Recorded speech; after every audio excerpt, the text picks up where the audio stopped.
What you're about to witness in this hearing won't just be a debate about Europe. It will be a debate about power, who holds it, who benefits from it, and who risks being silenced when it's challenged. And I now would recognize the chairman of the full committee. Mr. Singham, the ranking member said the United States needs to be more like Europe. Do you agree with that? No, I think Mr. That would be the dumbest thing ever. How about you, Mr. Portuguese? You think we should be more like Europe? No, I don't. We should. Wasn't it about like 20 years ago, the GDP in the European Union, which was like 400-some million people, and the GDP in the United States was like 300-some million people, was roughly the same, right? Yes. Yeah, What's it today? Right. What's it today? It's a one-third higher in the... And that's even accounting for Brexit, right? Right. Yeah, and in the UK, it's actually 40% lower in the UK. You got a member of Congress saying we should be more like Europe. That may be one of the craziest things I've ever... What do you think, Mr. Auer? Should we be more like Europe? No, I don't think so. Yeah, not just overall, but with a digital marketing act that we're gonna. How many big tech companies does Europe have, by the way? None. Zero. So we want to take this. Well, we got like 7 humongous tech companies that have done amazing things, and they're not perfect. I went after them before that. For goodness sake, they shadow banned me. We found out a few years ago, so I went after them. They're not perfect, but they're amazing. And what's Europe want to do? Oh, we can't create them because we got layer of bureaucracy on top of bureaucracy. Our GDP is like flat while America's is growing like crazy. So let's go shake down the American tech industry. Is that right, Mr.? I see you shaking your head, Mr. Portuguese. Is that right? The main thing about competition is that we need dynamic competition, and Europe is frozen into a static competition where we preserve the status quo. And so what the core of the competitive process is competition on the merit, where there's disruptions, technological innovations. It's not about protecting the current incumbents and choice and competition to get growth and good things for consumers. The chairman makes this point better than anyone. But when we were over there this summer in Europe, we met with the app creators in Europe, and they told us, they said, you know what? If you got a new app, you know where you go? You don't go to Europe, you go to the United States, or frankly, I was surprised to see you go to the United States or Dubai. You don't go to Europe, because you can't, there's so much regulation, you can't do it. And it's even scary, because it's not just the Digital Marketing Act, it's also the Digital Services Act. Right. So they get into the censorship thing. Mm-hmm. So maybe that's why Democrats want us to be more like Europe, so they can censor what Americans are saying, but I don't want that. And it's just a matter of time before it happens, because we had it was the irony how the good Lord works. It was amazing. We had Nigel Farage testifying, and that very week, the day before he came, Graham Linehan, a comedian, issues a tweet while he's in Arizona. So an Irish citizen does a tweet in Arizona, flies to Heathrow, and gets arrested for what he tweeted here. And he's not even a citizen of the UK. That's the online service, but it's the same as the Digital Services Act. It's part of the same package. The Digital Services Act is one leg, the DMA is the other leg, and more generally, there's the Cloud Act, and there's also the EU AI Act, which is coming. So it's part of what they call legislative package. It's not one regulation or the other. Those comes by packages of regulations. So such a deal, and I know Mr. Singh and Mr. Auer want to get in here, but it's such a deal. We can censor American speech, censor European speech, censor American speech, and they don't do what we want on the set. We can shake them down and get a ton of money under the DMA. Wow, such a deal.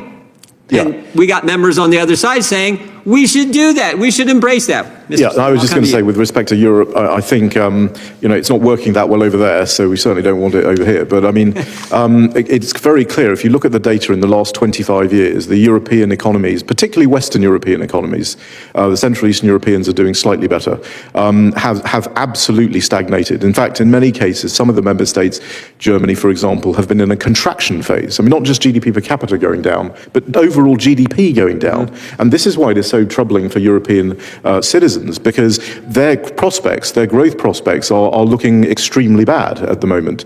And this is something they've done to themselves. This is not something that's been imposed from without. It's the regulatory approach of the Europeans, of which the DMA and the DSA are examples, that have led to this crisis in Europe. I'm going to give Mr. Auer the last 30 seconds. I think America has one superpower above all, and it's the faith in free markets. And in our space, that leads to evidence-based antitrust that tries to ensure that consumers get the best deal, and that puts aside the idiosyncratic preferences of enforcement and looks at the data coldly and dispassionately.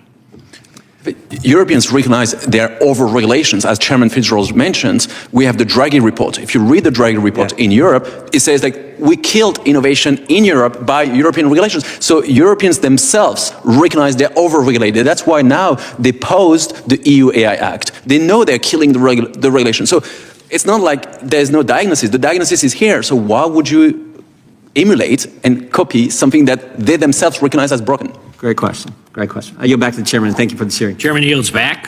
Mr. Chair, I have some unanimous consent to enter into the record. Recognize the ranking member. From Common Dreams, Big Tech's most effective lobbyist Jim Jordan is temporarily constrained. From the Washington Examiner, Without objection. Swamp Undrained, Trump cozy lobbying objection. firms. And from National Politics, How Big Tech Powered at Justice, Without Department objection. Kuhn, and Economic Policy, Trump is Big Tech's Without personal objection. lobbyist. Thank you, Mr. Chair. I also ask unanimous consent, letter from the U.S. Chamber of Commerce dated December 2015, letter from the Consumer Choice Center dated December 11th, 2025, letter from NetChoice dated December 15th, 2025, letter from the App Association dated December 25, and a statement from Alden Abbott and Satya Mara of the Mircardis Center at George Mason University. Mr. Chair, I have Without one more, objection. please. A gentlewoman is recognized. I ask unanimous consent to enter into the record Professor Allred's whistleblowing speech from April, the rule of law objection. versus the rule of lobbyists. Thank you, Mr. Chair. Chairman Jim Jordan framed the conversation as if Representative Ballant's argument that the United States could learn from Europe on antitrust was absurd on its face. He immediately redirected the discussion toward GDP comparisons, big tech dominance, and economic growth, presenting Europe as a cautionary tale of stagnation and overregulation.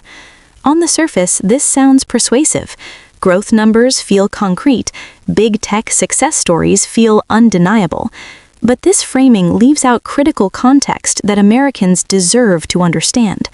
Europe's antitrust approach is fundamentally different from America's, not because Europe hates innovation, but because it prioritizes market fairness earlier in the process. The Digital Markets Act and Digital Services Act were designed to prevent a handful of corporations from locking in permanent dominance before competitors even have a chance to exist. In contrast, the U.S. system often waits until monopolies are fully entrenched, until consumers have fewer choices, small businesses are crushed, and prices quietly rise before enforcement even begins. Jordan and several witnesses argued that Europe has zero big tech companies because regulation killed innovation. That claim oversimplifies reality. Europe has thriving startups, but many are acquired by American firms before they can scale, precisely because U.S. markets reward consolidation. That is not evidence of a healthier system. It is evidence of one where power pools upward. The hearing also pivoted into something even more concerning, the conflation of antitrust enforcement with free speech arrests and online moderation. By linking Europe's digital regulations to free speech arrests and online moderation, Jordan blurred two distinct issues. Antitrust law governs market power. Content moderation governs speech. Combining them into one fear-based narrative distracts from the real question. Should a handful of corporations control the digital infrastructure Americans rely on for work, speech, commerce, and democracy itself? When the ranking member entered evidence into the record showing that many of the loudest opponents of stronger antitrust enforcement are industry-funded groups and corporate lobbyists, the subtext became impossible to ignore. This wasn't just a philosophical disagreement, it was a clash between lawmakers pushing accountability and a political ecosystem deeply influenced by corporate money. What's missing from the chairman's argument is the consumer, the small business owner buried in app store fees, the journalist demoted by opaque algorithms, the startup that never gets off the ground because gatekeepers decide who wins and who disappears. GDP growth does not automatically mean shared prosperity. It never has. Antitrust enforcement is not about punishing success. It's about preserving competition so success remains possible for the next generation. Even European economists now admit they overregulated in some areas. But that doesn't mean America should swing to the opposite extreme and do nothing while monopolies tighten their grip. This moment matters because antitrust is no longer an abstract legal issue. It affects what we pay, what we see, what voices rise, and which ones vanish. The question isn't whether America should be more like Europe. The question is whether our democracy should be strong enough to stand up to concentrated corporate power, or whether we continue pretending that unchecked dominance is the same thing as freedom. If you care about innovation, fairness, free speech, and real competition, don't just watch these hearings as political theater. Learn who is funding the arguments, follow the money behind the outrage, and demand antitrust laws that work for people, not just for corporations. Stay informed, stay engaged, and don't let fear replace facts.